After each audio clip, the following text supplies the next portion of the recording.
Today we dive into the top 2 Washington quarter dollar coins that every collector talks about. These coins carry history, rarity, and serious value. If you think quarters are just spare change, you need to see this. Watch till the end to know why these two stand above the rest, and how much they can actually be worth. The Washington quarter has been around since the early 1930s, but the 1983 version has a bit of an unexpected twist in its history.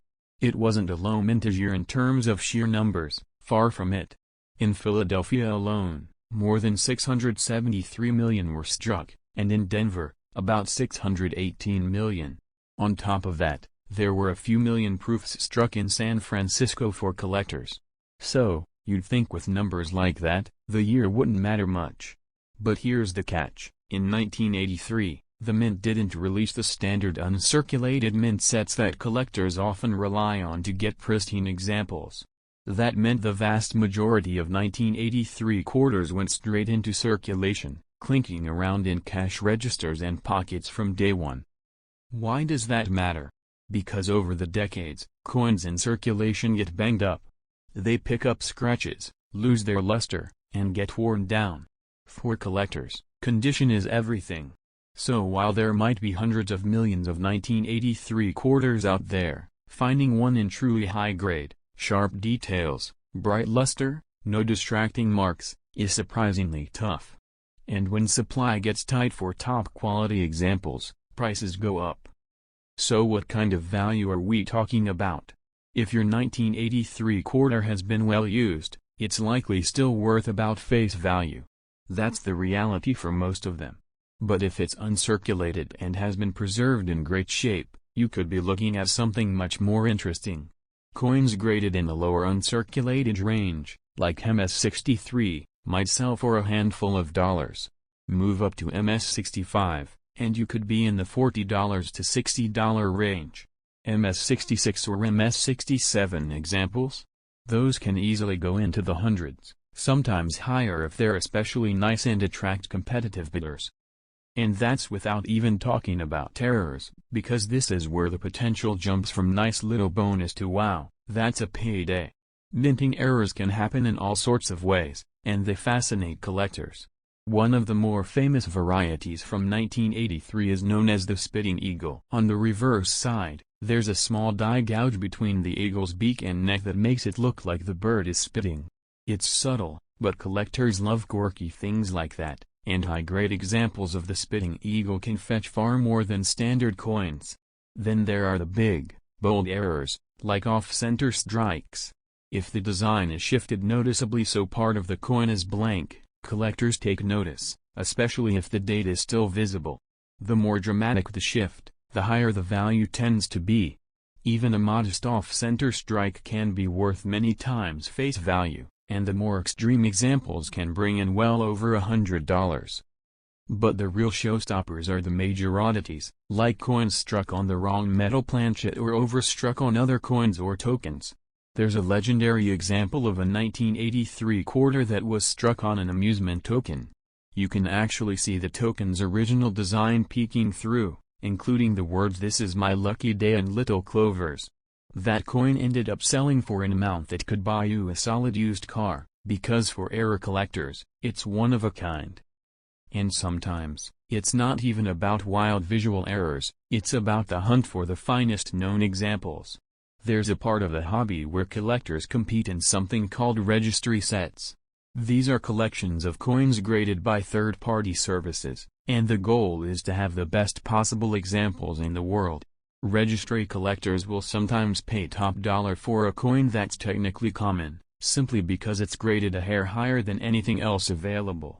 For a coin like the 1983 quarter, where gem examples are already rare, that competition can drive prices into surprising territory. Now, let's get practical. If you have a 1983 quarter and you're wondering if it's worth anything, the first thing to do is check the mint mark.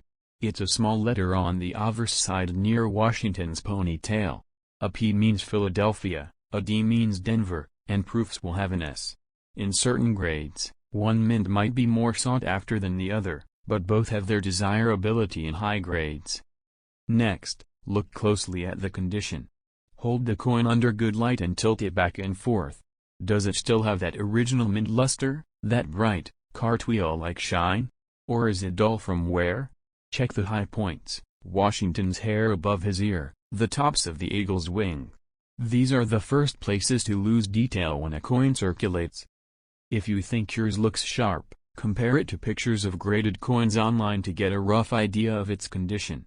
But if you really suspect you've got something exceptional, you might want to send it to a professional grading service like PCGS or NGC. They'll assign it an official grade and seal it in a protective holder, which adds credibility and often boosts the selling price.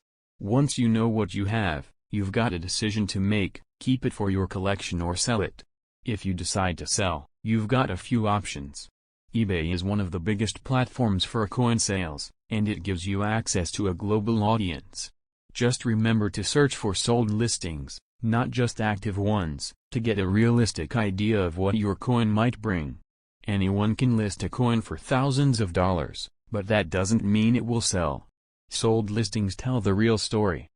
For truly exceptional coins, like high-grade examples or rare errors, you might want to consider a coin auction house. They specialize in marketing coins to serious collectors, and they can sometimes get you a better price than selling directly online. On the other hand, if your coin is nice but not a world beater, you might do better selling it yourself and avoiding the auction fees. When you list your coin, presentation matters. Use clear, well-lit photos that show both sides, plus close-ups of any interesting details or errors. Next up, the 1972 Washington $quarter may look ordinary, but when you explore its history and the way collectors value it, you begin to realize why this coin is more than just 25 cents. If you stay with me until the end of this video, we'll learn the different ways this coin is valued on online platforms and auctions, and you will see why some of these quarters have sold for surprising amounts. The Washington quarter had already been in circulation for 40 years. By 1972, first introduced in 1932 to honor the 200th birthday of George Washington, the design by John Flanagan became a staple of American coinage. The obverse features the profile of Washington, with the word liberty above and the national motto "In God We Trust" to the side. The reverse shows the eagle perched on a bundle of arrows with olive branches below, a strong and classic symbol of the United States. By 1972, the design had become so familiar that most people hardly gave it a second thought. Yet 1972 was an important year for the quarter. The United States had moved away from silver coinage only a few years earlier. From 1965 onward, quarters were struck not in 90% silver, but in a copper-nickel-clad composition. That meant that the 1972 quarter was part of the new era of modern base metal coinage. Millions were produced for circulation, and at first glance it might seem like there is nothing special about them.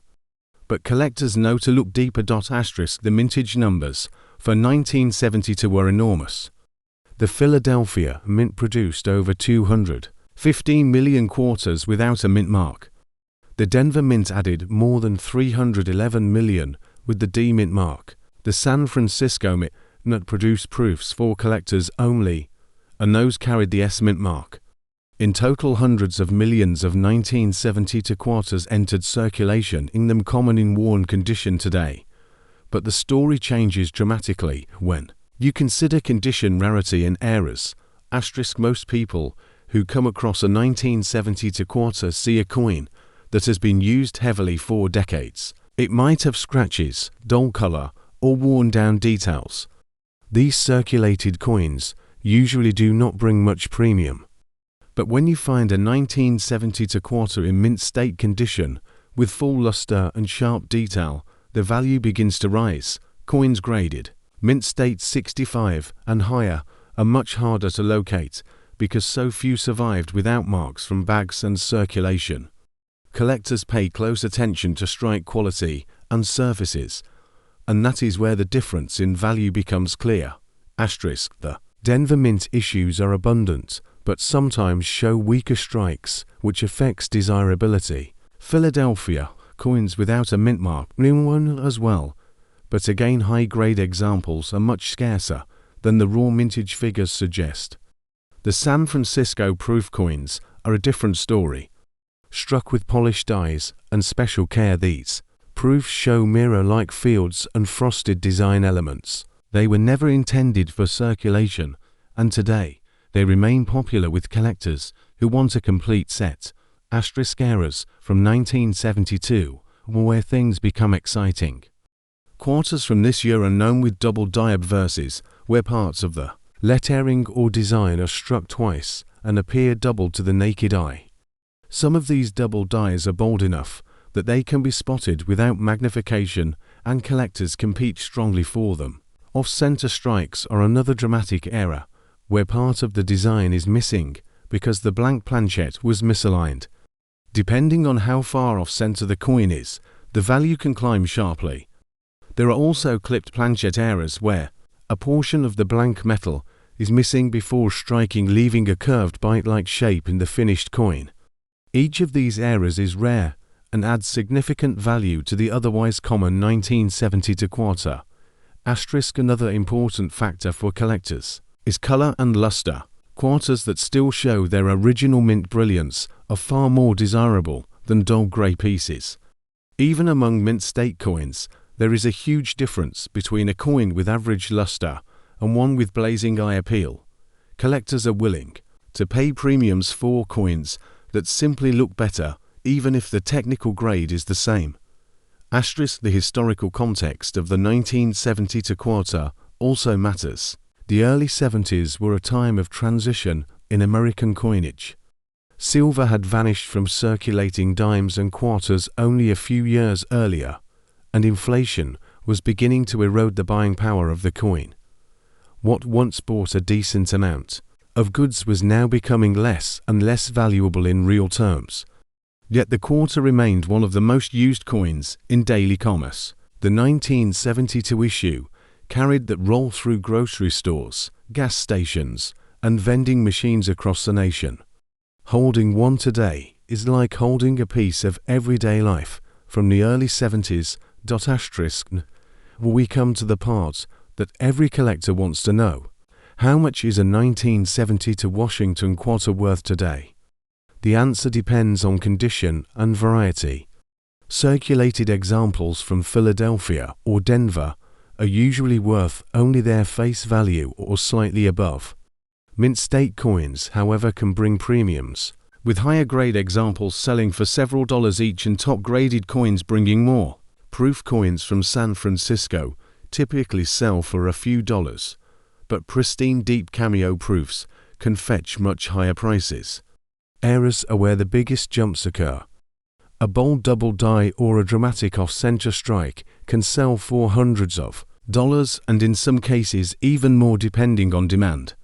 The values I am mentioning come from a combination of different online platforms, price guides, and auction records where collectors actively buy and sell these coins today. Asterisk so if you have a 1972 Washington quarter, do not dismiss it. It may be an ordinary circulated piece, or it may be something far more valuable. If you want to know the exact price of your coin, whether it is a Philadelphia, Denver, or San Francisco issue, whether it is a proof or an error, leave a comment with the details. Every coin has its own story, and by comparing yours to recent sales, you can discover what it is truly worth. The 1970 Washington quarter dollar may seem common, but in the right condition or with the right variety, it can be a real treasure hiding in plain sight.